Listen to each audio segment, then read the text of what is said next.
আসসালামু আলাইকুম। এই ভিডিওটি মূলত যারা হাইব্রিড মরিচ চাষ করতে চাচ্ছেন তাদের জন্য। যারা অনেকেই দেশীয় জাত চাষ করেন, একই রকম পরিশ্রমে দেশীয় জাত চাষের ফলে কোনো রকম ফলন বা উচ্চ ফলন তো দূরের কথা, আপনাদের আশা অনুরূপ ফলনও পান না।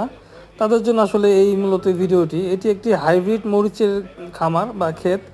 এখানে আমাদের মোটামুটি কয়েকটা জাতের মরিচের চারা লাগিয়ে পরীক্ষামূলকভাবে দেখার জন্য আর কি। দেখুন প্রত্যেকটি গাছেই কি পরিমাণ মরিচের সমাহার। মরিচ তো আছে তুলার মতো, মরিচ পরিপূর্ণ বয়স হয়ে গেছে, আবার কি পরিমাণ ফুলও গাছে ধরে আছে।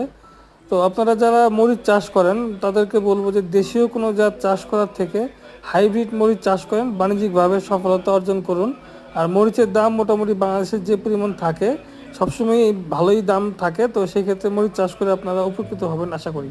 ধন্যবাদ সবাইকে।